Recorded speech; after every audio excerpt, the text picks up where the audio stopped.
This is Dream Keep Consulting. Here for the hood.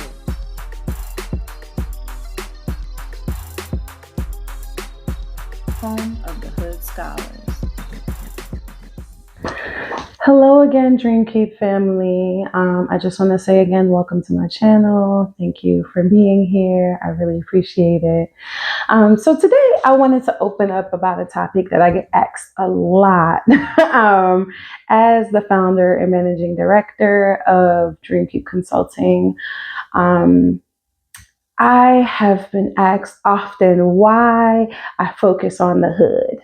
And considering I'm actually getting a dissertation done that also centers the hood, I thought this would just be a good time to address why.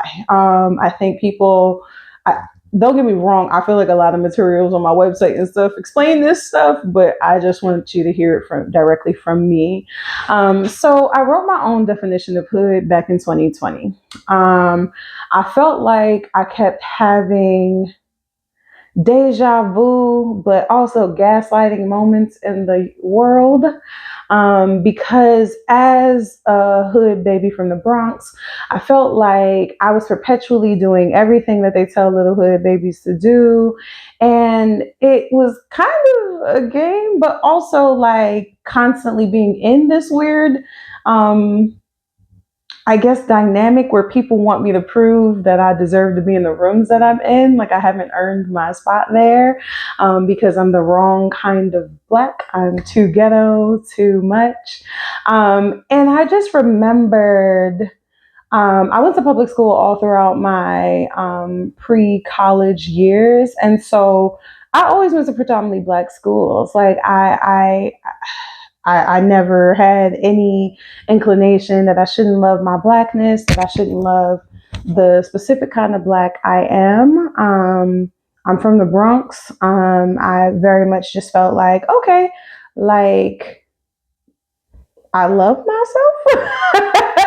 And it was kind of like I never thought about it. Like I was very just like, I love myself. I love my people. I love my neighborhood. I had to move dramatically away from the Bronx a few times during my childhood, which is how I ended up in Metro Atlanta, as well as Virginia Beach area and everything like that in my childhood. So it's just like I very much know what it means to be taken away from my home and to also be in other hoods that might not look like mine. So for reference, in Georgia, the places I was raised was East Point, College Park, and Riverdale for the 4 years of my childhood that I did spend there.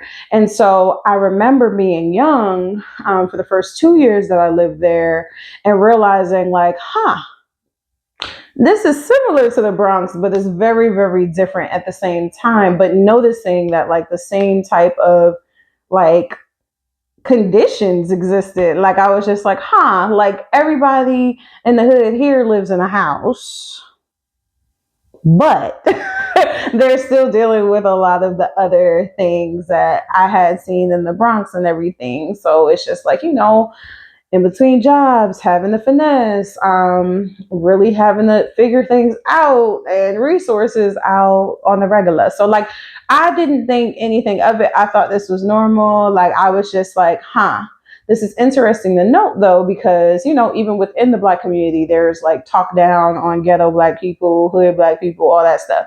And so I was just like, well, these seem to be some of the most innovative, enterprising people I know. So I'm happy to be cut from that cloth, So I feel like I never had any moments where I was like, oh my God, like I don't want to be like those kind of Black people because I am of them. So I was just like, yo, I'm like, I'm from here. Like, what you mean?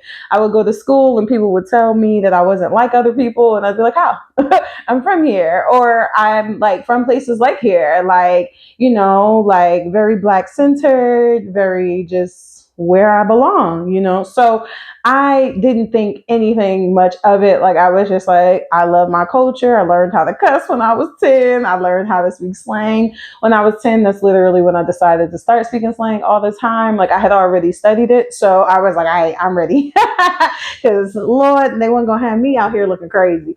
And so for me, the hood is about culture, like just full stop. It's about culture. It's about the music, the dress, the amazing things. And the funny thing is, I grew up Muslim, so like for part of my childhood, I was actually hijabi, and I didn't even get to dress like my culture, but I loved it. I ate it up. So it's one of those things where it's just like hood culture for me has always just been a practice. It's life. Like I don't. It is like breathing. So I never really overthink it until my first week at Swarthmore College. I'll never forget because I had another black girl tell me that I was too much and asked me if I really belonged there. And I was just like, well, I got recruited. They sent me 13 recruitment letters. They flew me out for diversity student weekend. I got in early decision. like December 1st, 2009, I already knew I was going to Swarthmore. Yeah. So I didn't understand. Like I was just like, what? And so that's when I started being like, okay, it seemed like bougie black people don't mess with me. Like, I don't know what the hell that means because I don't care. So I was just like, and then a few more weeks in, right? We get in and I wear pajamas every Sunday on campus because why am I getting dressed when I know I'm about to go back to my room and go do homework? All I'm doing is leaving the dorm to go eat. So I was like, bump it. I'm gonna wear some pajamas on Sundays, right? And I remember like other black students being like, oh my goodness, you're not afraid about how white people are going to perceive you? Oh, you're not going to code switch? And I was like, yo, no bullshit. I live here. Like, no bullshit. I live here. So, like, first off, was my culture supposed to wash off from me in the shower or something? Where was it gonna go? Like, I want to know where was it gonna go? Like, was the Bronx going to leave me? Like, I don't understand. Like, I was like, what? But I was also just like, well, shoot, if these white people ain't never met a real black person, then I'll be the first. I don't care. Like, I was just like, why do I have to act polished around a whole bunch of white people that are not acting polished around me? Like, I was like, so they get to breathe and exist on campus just fine, where I got to navigate all this extra shit. Okay, I'm gonna choose my peace. Like, baby, I don't got time to be another person. Like, I like all I want to do is be myself. And back then, obviously, my name was Rebecca. And little Rebecca, baby Becca, did her big one. I finessed, did what I needed to do. And by finesse, I don't mean I was scamming or nothing or scheming. I just mean for a baby girl who came with no support, too little support.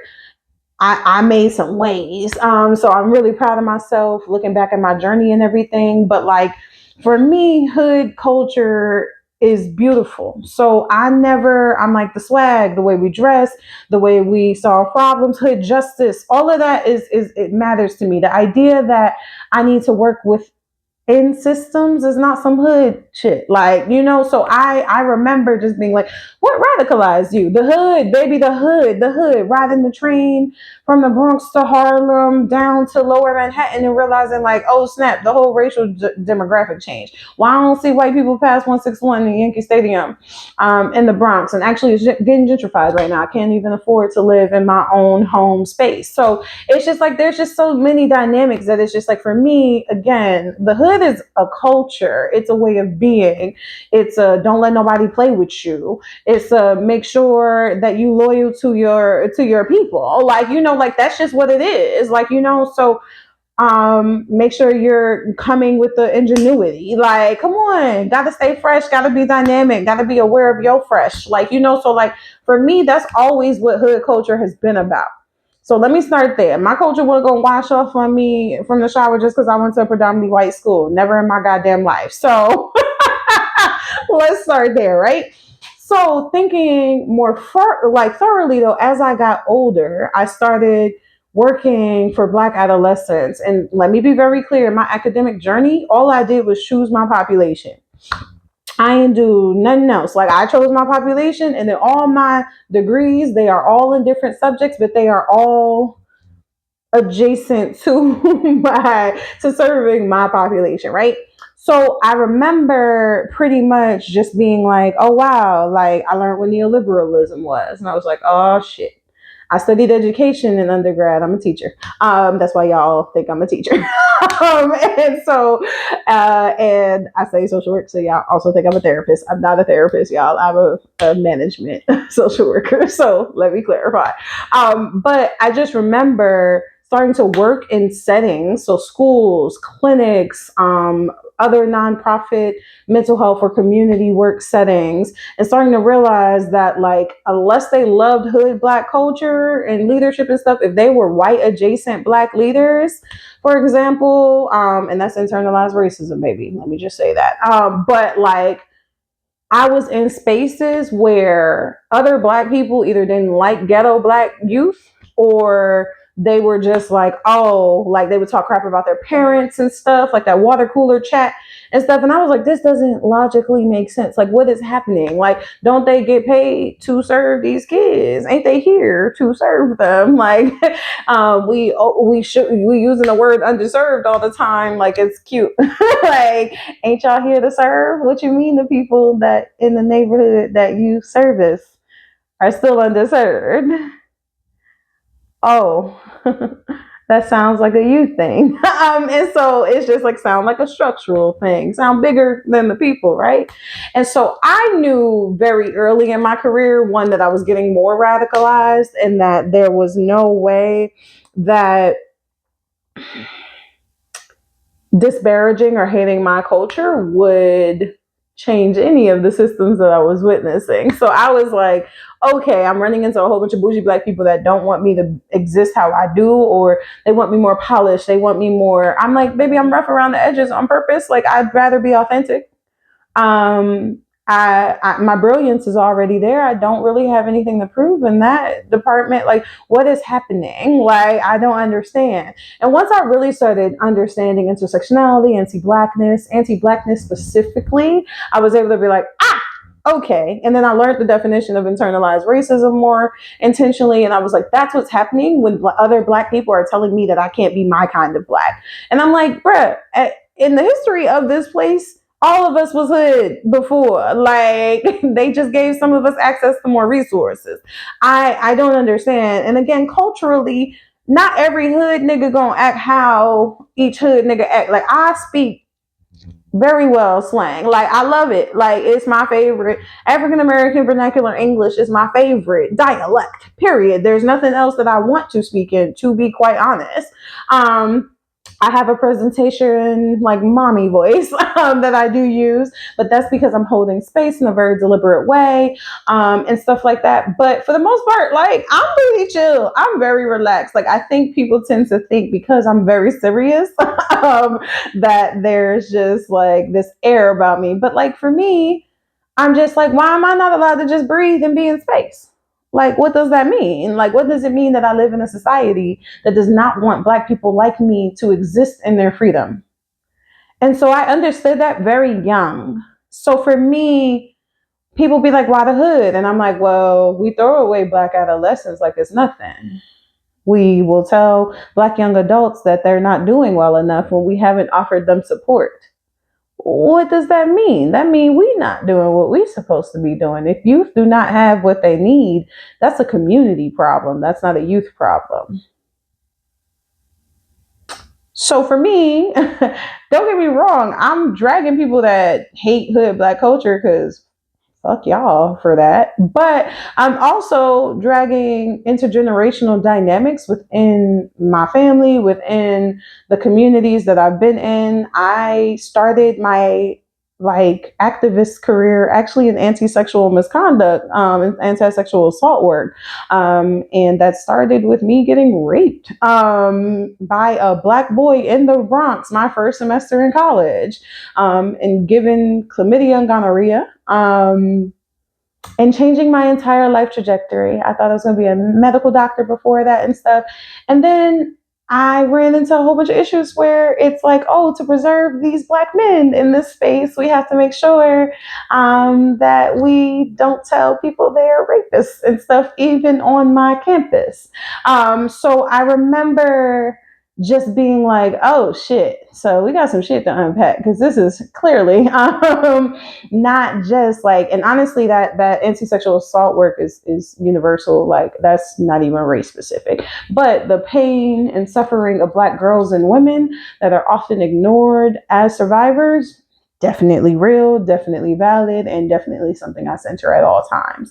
And so for me, I've survived a lot of trauma. I've survived a lot of things in the hood. Don't get me wrong. But like the Bronx raised me. My mother died when I was 2 days old. The Bronx and the places that I found myself, even as a nomadic hood baby, those spaces, those energies raised me. My grandparents came from the South for a better life for their kids and ended up in communities that were intentionally undernourished, undernurtured, and then led to have to fend for their lives. All of my parents, except two, were dead when I was born. By 2 days old, because my mother was here, and then we tried to fight separately, and one of us made it and one of us didn't. And I love my mother. Thank you so much, baby. It's just like when I'm looking at, okay, my mother had sickle cell anemia. The Black Panthers had to advocate for that to even be a health like concern to our government. Like my mother was told that she would die young her whole life, and she did die young. She died at 31. Like, you know, like there are just certain things where it's just like I'm looking at the structural. I gotta zoom out. Like I gotta zoom out. How am I hating the lands that raised me because somebody from outside my community told me to hate myself? Excuse me? What? Your voice matters here? Like, please stop. The Bronx did not teach me that. Like, you know, like the Bronx taught me to think for myself. Like the Bronx taught me that I have to be able to look at things for myself and assess things. Hood culture taught me, don't hesitate, baby. You see that? You see that? You see that BS? It's right there. It's right there. It's there. Believe it. You know, so it's just like, it taught me how to be able to navigate the entire rest of the world. Like the blueprint that I was given in the Bronx allows me to be a world citizen. And so for me, hood culture is what has enabled me to be able to be in the world. So I'm never going to understand people telling me not to love my hood, not to love my culture, not to love ghetto black kids. Like they're not the innovators of this world. There are parts of this culture that have touched the entire world. Places I will never be able to touch. Know about my culture, know about my dances, my music, my words. I'm trying to be the next Tony or something, baby. Like, come on. Langston, you know, like all up in they mix, you know. Hey, Alice Walker, like I'm trying to be in the let's go into the ethos of timelessness with hood black culture. That's why I love the hood. That's why I'm doing my work to honor our humanity. Who else is going to do it? Who else is going to do it when we're living in a system that is still killing us? MLK Jr. called the ghetto, and in the research literature is still called black ghettos, but he called the black ghetto a domesticated colony because it is. And like when we're thinking about settlers, when we're thinking about colonialism, when we're thinking about surviving genocide in a country I was born in, like wiped out my mama family. Racism wiped out my mama family. Got niggas dropping dead young. That's what I have witnessed. That's what I have witnessed. So when you say you don't like the hood and stuff, you got to talk about the structural conditions that made that. If you take out resources from a community, you create desperation. You created the crime by making sure there were no resources in that community. America is one of the most well-resourced countries in this goddamn planet. And want to play in our faces and say that we don't deserve resources. Resources will come into the hood communities. That's what gentrification is. When white bodies start coming in mass, but they will leave when white bodies leave. There's plenty of things to deconstruct. like the hood is literally there for cheap labor, for capitalism. It's not working. It's killing people. It's not giving a damn about their health. It's not giving a damn about their wellness. It's not giving a damn about whether or not our children have a future. So for me, reclaiming and loving the hood for me has always been about loving my life, loving my mama's life. I'm not what? My mama never graduated from high school. I'm her fourth child, third baby daddy. I don't care. And honestly, I think I should have been from her fourth baby daddy. If I'm being honest, because my daddy ain't wrapped too tight. Like, let's be honest. Like, let's be real specific about what we saying. Like, if you would not have respected my mama, who cussed like a sailor and spoke with eloquence, though, at the same damn time, knew every word in the dictionary, built a wall of library in my house, in my apartment, 1777, Grand Concourse, apartment 8K, had a whole library wall built into the wall because of my mama. She never graduated high school. I don't care. These degrees is tools. These are tools. I'm not pretentious. Like, what is this? Like, this is for me and my mama and none. Period. So when you asking what's up, like, when you asking why the hood, because I'm a hood nigga. I don't have a different answer, y'all. I don't have a different answer. And I need y'all to understand this. And I'm saying it with all of the intentionality in my voice because I need people to understand that I'm a thoroughbred. I love my people. I'm tried and true. I'm not here to prove anything to anybody. I'm here to preserve my life. I'm here to preserve the life of the children that I love. I'm here to preserve the culture that I adore. Enjoy my music. Enjoy my vibes, build community, love on my people, because we all we got. Why would I hate my own culture? Why would I look at my culture as if it is less than other cultures? Why would I center whiteness in a world that don't center me? Absolutely not, y'all. So why the hood? The hood because I'm of it. It is mine to love. It is mine to glorify. It is mine to pedestal. It is mine to preserve. It's mine to honor. And I'm going to do that shit every day of my motherfucking life. My life is a testament to the hood. My life is a testament to hood baby brilliance. My life is a testament to hood survival, to hood thriving. That's what I am. I'm a walking example of that. Big baby ocean. Never a little one. We love that. I'm a big spirit because Black hood culture is dynamic. It's about individuating, but also having a collective culture that looks out for everybody. And now, I will say in the last number of decades, there have been a lot less community-oriented energies because of the fake lie that we are post-racial. There are so many things I could say about that, but that's another video. All right, guys, I love you. I wish you all the best. I wish you nothing but good, sweet things. I hope you love and honor yourself. I hope you honor your unapologetic authenticity like I will today.